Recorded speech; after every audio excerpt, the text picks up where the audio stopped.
Ester, capítulo 8. Um decreto em favor dos judeus. Naquele mesmo dia, o rei Xerxes entregou à rainha Ester os bens de Amã, inimigo dos judeus. Então Mardoqueu foi trazido à presença dos reis, pois Ester havia contado ao rei que ele era seu parente. O rei tirou do dedo o anel com o selo real, que ele havia tomado de volta de Amã, e o entregou a Mardoqueu. Assim Ester o nomeou administrador dos bens de Amã. Então Ester voltou a apresentar-se ao rei e, caindo a seus pés, suplicou com lágrimas que ele cancelasse o plano perverso de Amã, o Agagita, contra os judeus. Mais uma vez o rei estendeu o cetro de ouro para Ester. Ela se levantou e ficou em pé diante dele. Disse ela: se parecer bem ao rei, se conto com seu favor, se o rei considerar correto e se o tenho agradado, que seja publicado um decreto anulando as ordens de Amã, filho do Amedata, o Agagita, que para aniquilar os judeus em todas as províncias do rei. Pois como eu suportaria ver meu povo passar por tal calamidade? Acaso poderia assistir à destruição de minha família? O rei Xerxes disse à rainha Ester e ao judeu Mardoqueu: entreguei a Ester os bens de Amã, e ele foi enforcado porque tentou destruir os judeus. Agora enviem aos judeus um decreto em nome do rei, dizendo o que vocês acharem melhor, e selem-no com o anel do rei. Lembre-se, porém, de que o que já foi escrito em nome do rei e selado com seu anel não pode ser revogado. Assim, no dia 25 de junho, os secretários do rei foram convocados, e um decreto foi redigido exatamente da forma como Mardoqueu ditou. O decreto foi enviado aos judeus, aos mais altos oficiais do rei, aos governadores e aos nobres de todas as 127 províncias, desde a Índia até a Etiópia. As ordens foram redigidas na escrita e na língua de cada povo do império, incluindo as dos judeus. Mardoqueu escreveu o decreto em nome do rei Xerxes e o selou com o anel do rei. Enviou as cartas para mensageiros montados em cavalos velozes, criados nas estribarias do rei. O decreto do rei concedia aos judeus de todas as cidades autoridade para se reunirem e defenderem a própria vida. Permitia que destruíssem, matassem e aniquilassem qualquer exército de qualquer nacionalidade ou província que os atacasse ou a seus filhos e esposas. Também permitia que tomasse os bens de seus inimigos. A data marcada para isso acontecesse em todas as províncias do rei Xerxes era 7 de março do ano seguinte. Uma cópia do decreto devia ser publicada como lei em cada província e proclamada a todos os homens, a fim de que os judeus estivessem preparados para se vingar de seus inimigos na data marcada. Por ordem do rei, os mensageiros saíram a toda pressa, montados em cavalos velozes, criados nas estrebarias do rei. O decreto também foi proclamado na fortaleza de Suzã. Mardoqueu saiu da presença do rei vestido com os trajes reais em azul e branco, uma grande coroa de ouro e um manto de linho fino e tecido vermelho. E o povo de Suzã comemorou alegremente o novo decreto. Os judeus se encheram de felicidade e alegria e foram honrados em toda parte, em cada província e cidade. Em cada lugar onde o decreto do rei chegava, os judeus se alegravam muito e comemoravam com grandes banquetes, festas e feriados. Muitos que pertenciam a outros povos do império se tornaram judeus, porque temiam que os judeus pudessem fazer com eles. Ester, capítulo 9. A vitória dos judeus. Assim, no dia 7 de março, os 2 decretos do rei entraram em vigor. Nesse dia, os inimigos do judeu esperavam dominá-los, mas aconteceu o contrário. Os judeus dominaram seus inimigos. Reuniram-se em suas cidades em todas as províncias do rei Xerxes, para atacar qualquer um que procurasse lhes fazer mal. Ninguém conseguiu resistir-lhes, pois todos tinham muito medo deles.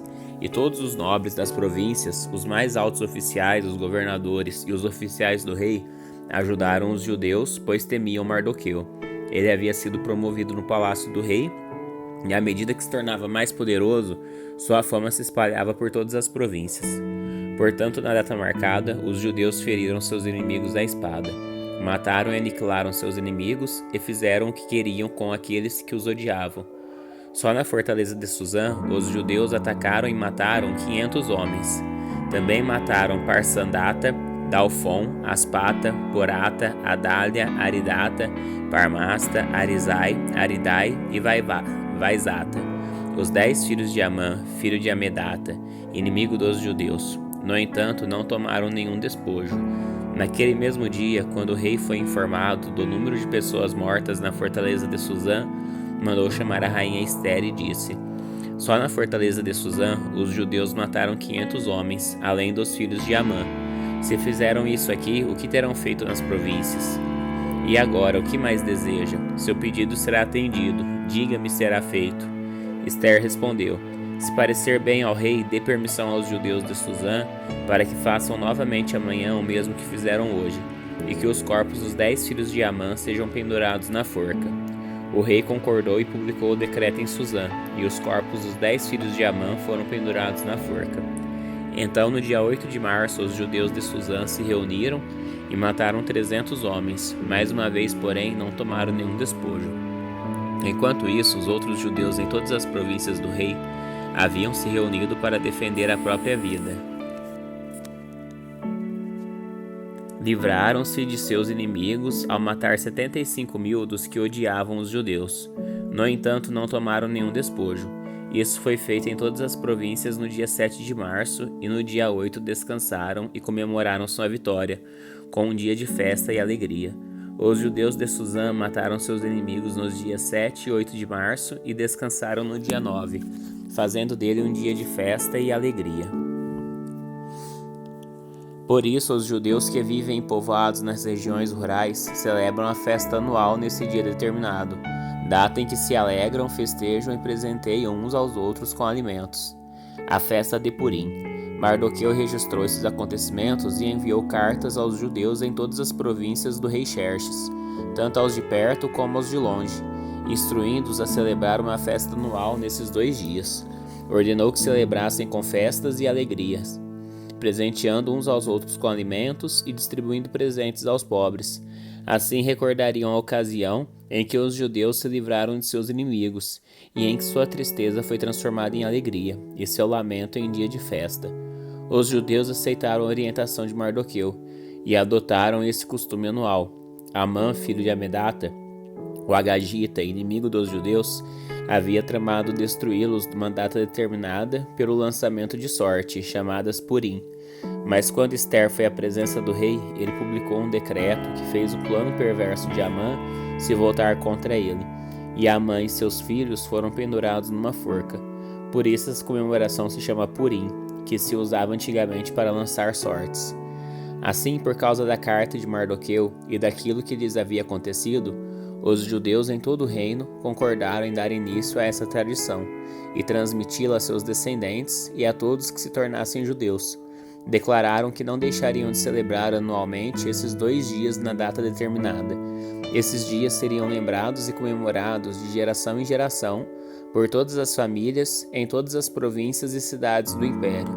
A festa de Purim jamais deixaria de ser celebrada pelos judeus, nem a lembrança do que havia acontecido se apagaria entre seus descendentes.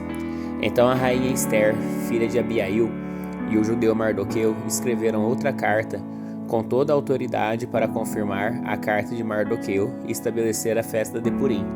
Enviaram cartas a todos os judeus das 127 províncias do império de Xerxes, desejando-lhes paz e segurança.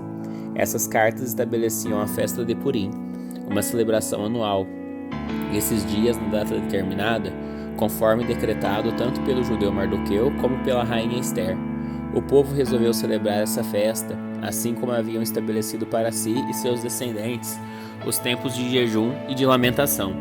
Assim, o decreto de Ester confirmou as orientações para a festa de Purim, e tudo foi escrito nos registros. Ester, capítulo 10. A grandeza de Xerxes e de Mardoqueu. O rei Xerxes impôs tributos a todo seu império, incluindo as distantes regiões do litoral. Suas grandes realizações e o relato completo da grandeza de Mardoqueu, a quem o rei havia promovido, estão registrados no livro da história dos reis da Média e da Pérsia. O judeu Mardoqueu ocupou o cargo mais alto do reino, abaixo apenas do próprio rei Xerxes. Era muito importante entre os judeus, que o tinham em alta consideração, pois ele continuou a trabalhar para o bem de seu povo e a buscar o bem-estar de todos os seus descendentes.